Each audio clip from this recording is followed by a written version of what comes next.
Corruption کو بے نقاب کرنا پڑے گا، کیونکہ یہ صرف رفعت قریشی کی نہیں 24 کروڑ عوام کی آواز ہے۔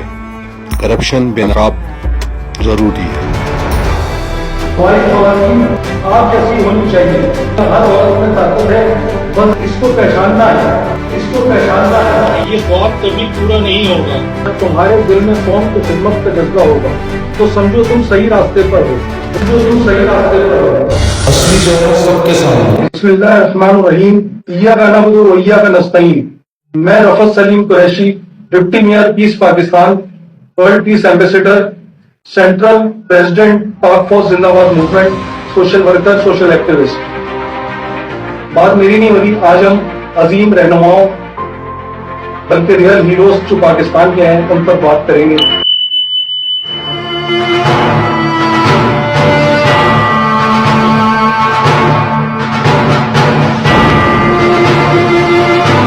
سب سے پہلے ایک بات کہنا چاہوں گا کہ یہ عظیم ہستیاں صرف 14 اگست کو یاد کرنے کے لیے نہیں ہے۔ ہماری زندگی کے اندر اگر ہم رہنمائی چاہتے ہیں تو ہر وقت انہیں یاد رکھنا پڑے گا۔ انہوں نے پاکستان کا قیام اور حفاظت کے لیے اپنی زندگیاں وقف کر دی۔ ان کی زندگیاں ہمارے لیے مشعل راہ ہیں۔ کہانی کا آغاز صاحبزادہ لیاقت علی خان سے ہوتا ہے، جو پاکستان کے پہلے وزیر اعظم تھے۔ پاکستان قائم ہوئے پورا 1 سال ہو گیا ہے۔ آج کے دن ہم اپنے ملک کی آزادی کی پہلی سالگرہ منا رہے ہیں۔ وہ ایک غیر ملکی دورے پر تھے۔ کسی نے ان سے پوچھا، آپ اتنے سادے کپڑوں میں کیوں رہتے ہیں؟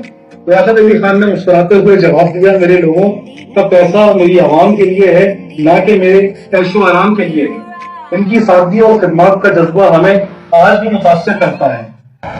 اس آزادی کے لیے پاکستان کے باشندوں نے نہایت جانفشانی، محنت اور ایثار سے کام کیا ہے۔ یہی فرق ہے آج کے لیڈروں میں اور لیاقت علی خان میں۔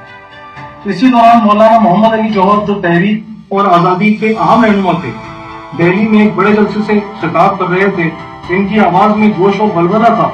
انہوں نے کہا، آزادی حاصل کرنے کے لیے ہمیں علم، اتحاد اور تنظیم کی ضرورت ہے۔ ان کی باتوں نے لوگوں کے دلوں میں آزادی کی شمع روشن کر دی۔ ایک نوجوان نے ان سے پوچھا، مولانا آپ اتنا پختہ یقین کے ساتھ کیسے بات کرتے ہیں؟ مولانا جوہر نے مسکراتے ہوئے جواب دیا، جب حق کے لیے لڑنا ہو تو دل میں کوئی شک نہیں ہونا چاہیے۔ یہ سب واقعات علامہ محمد اقبال کی شاعری سے جڑے ہوئے ہیں۔ ان کی شاعری نے مسلمانوں کو جگایا۔ ایک دن علامہ اقبال اپنی لائبریری میں بیٹھے کتابیں پڑھ رہے تھے۔ ایک نوجوان ان کے پاس آیا اور پوچھا، ہمیں کیسے پتہ چلے گا یہ صحیح راستہ ہے؟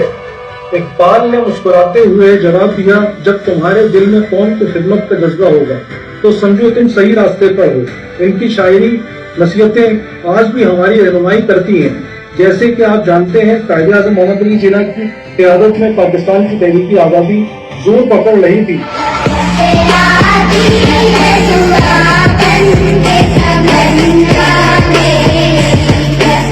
ایک بار ایک کانفرنس کے دوران کسی نے کہا، یہ خواب کبھی پورا نہیں ہوگا۔ انہوں نے پرعزم لہجے میں جواب دیا، ہم اپنی محنت اور ایمان سے ہر خواب کو حقیقت میں بدل سکتے ہیں۔ ان کی قیادت نے مسلمانوں کو ایک نیا وطن جس کا نام پاکستان دیا، جہاں وہ آزادانہ طور پر زندگی گزار سکیں۔ ایک دن ایک جلسے میں انہوں نے قوم سے خطاب کرتے ہوئے کہا، کام کام کام اور بس کام، یہ ہے ہمارا نصب العین۔ ان کے یہ الفاظ آج بھی ہمیں محنت اور جدوجہد کی راہ دکھاتے ہیں۔ پاکستان کے قیام کے بعد محترمہ فاطمہ جناح مادر ملت نے اپنی بھائی قائد اعظم محمد علی جناح کے ساتھ مل کر قوم کی خدمت کی۔ ایک دن ایک جلسے میں خطاب کرتے ہوئے لوگوں نے ان کی باتوں سے متاثر ہو کر کہا، ہماری خواتین آپ جیسی ہونی چاہیے۔ فاطمہ جناح نے مسکراتے ہوئے جواب دیا، ہر عورت میں طاقت ہے، بس اس کو پہچاننا ہے۔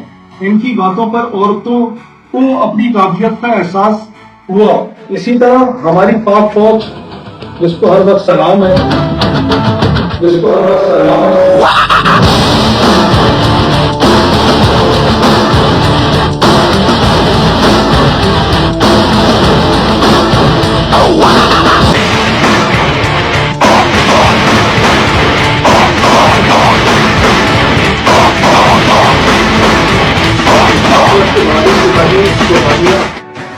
ہمارے دلوں میں ہمیشہ زندہ رہیں گی۔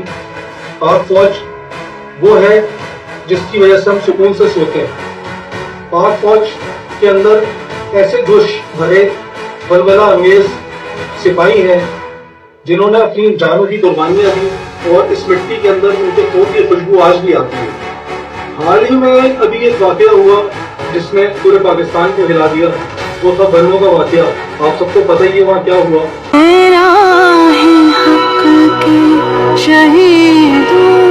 وفا کی تصویروں تمہیں وطن کی ہوائیں سلام کہتی ہیں۔ سپاہی شہید ہوئے تو اسی میں میرا جنازے میں جب جانا ہوا تو وہاں پہ مجھے وہ لڑکا ملا، سپاہی ملا، جس نے اپنے دوست سے بات کر رہا تھا۔ تو اس نے کہا کہ اس کے آخری الفاظ یہ تھے کہ میری ماں نے مجھ سے کہا تھا کہ اس وطن کے لیے اگر تم شہید بھی ہو جاؤ تو مجھے کوئی مسئلہ نہیں ہے، تمہاری شہادت میرے لیے ایک بہت بڑی رتبہ ہے، بہت بڑی بات ہے۔ تو اس نے شہید ہو کے دکھا دیا اپنے وطن کے لیے۔